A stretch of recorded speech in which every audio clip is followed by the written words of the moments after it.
성전 재건 후 이스라엘 백성들은 영적인 회복과 부흥을 경험하기 시작합니다. 이 모든 과정들은 우리가 하나님 앞에 어떻게 영적인 회복을 이룰 수 있는지 깊은 통찰을 얻게 합니다. 예배가 회복되면서 그들에게 말씀이 들어가기 시작했습니다. 진정한 회개라는 제목으로 하나님의 말씀을 함께 나누기 원합니다. 우리는 이제 회개의 열매를 맺어야 할 때입니다. 느헤미야 9장 속에서 일어난 이 믿음의 선진들도 동일한 역사하심을 경험했습니다. 이 회개가 어떻게 일어나는지 함께 도전받고 또 교훈을 얻는 시간이 되기를 소망합니다. 먼저 그들은 회개하기 위하여 모였습니다. 모였을 때 어떻게 모였나요? 금식했다고 했습니다. 오로지 하나님께 집중함을 의미합니다. 굵은 배옷과 재를 뒤집어 썼다고 했는데 이는 구약 성경에서 탄식과 회개를 하던 전형적인 표시였습니다. 두 번째, 그 증거가 나타났는데요, 모든 이방 사람들과 절교했다고 했습니다. 이는 중요한 결단입니다. 이방 사람들과의 관계를 통하여서 그들과의 결혼 또 그들과의 사귐을 통하여 이방 신들을 섬기게 되었기 때문입니다. 유일하신 하나님만을 섬기겠노라 했던 그 믿음이 이방인들과 가까이 했을 때 무너졌습니다. 그런데 이제 그들을 끊어버리고 절교하고 끊겠다는 믿음의 결단을 했습니다. 우리 안에 이러한 결단이 필요할 줄 믿습니다. 회개의 기도를 드렸는데 여전히 그 죄 가운데, 죄의 환경 가운데 있다면 다시 결단해야 할 줄 믿습니다. 작은 결단, 행함의 결단이 바로 그 시작이 될 수 있습니다. 죄를 짓게 하는 환경을 과감하게 버리는 믿음의 돌이킴이 있어야겠습니다. 세 번째는 자기의 죄와 조상들의 허물을 자복했다라고 했습니다. 그들은 죄를 고백했습니다. 나의 죄뿐만 아니라 우리 조상들의 허물까지 하나님 앞에 조목조목 아뢰었습니다. 그들은 오랫동안 포로 생활을 했고 성전은 파괴되었습니다. 그 원인이 바로 자신들의 죄악임을 깨달았습니다.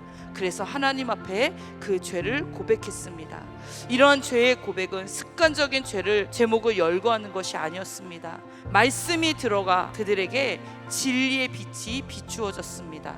그 빛 앞에 자신의 모든 죄악이 밝히 보이기 시작했고 깨달아진 것입니다. 그리고 그 죄악을 자복하고 있습니다. 죄에 대해 더욱더 민감히 깨어서 바로바로 깨닫고 바로바로 고백하고 즉시 예수님의 보혈을 의지하며 하나님과의 관계에서 막힘이 없는 우리 모두가 되기를 간절히 소망합니다.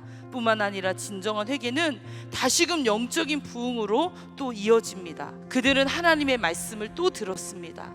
말씀을 접해야 기준을 다시 깨닫고 말씀에 나를 비춰보고 거울이 되어서 내가 얼마나 악함인지 또 어떤 죄를 지었는지 깨달을 수가 있습니다.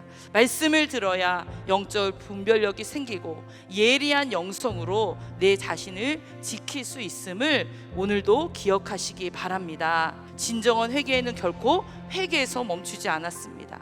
죄만 깨닫는 것에서 멈추지 않았습니다. 살아계신 하나님, 창조자 되신 하나님을 더욱 가까이 느끼게 되었습니다. 그 하나님의 긍휼하심을 구하며 하나님, 저희들이 그렇지만 죄로 인하여 이렇게 고통 속에 있습니다. 주님, 우리를 긍휼히 여겨 주시옵소서라고 기도했습니다. 결국 마지막에는 나를 향한, 우리를 향한 하나님의 은혜와 사랑만이 진하게 남습니다. 진정한 회개의 열매는 하나님께 재헌신을 약속하는 믿음의 결단으로 이어짐을 믿습니다. 그 언약한 대로 이제 나의 삶, 우리들의 모든 삶을 전체적으로 바꾸겠다는 공식적인 선언을 하였습니다. 이렇게 친히 기록했다라는 것은 이 견고한 언약이 공식적이고 구속력을 가졌다는 것을 의미합니다. 이렇듯 진정한 회개는요, 삶의 변화까지 이어집니다. 삶의 방식과 모든 생각과 나의 주변의 문화까지도 바뀌게 되어집니다. 이 진리가 너무나 확고하기에 그것이 당연한 것이 되는 것입니다. 바라기는 우리도 진정한 회개의 열매를 맺기를 소망합니다. 예배의 회복과 말씀의 회복, 진정한 회개와 삶의 변화를 소망하면서 하나님께 간절히 기도하시기를 주님의 이름으로 축복합니다.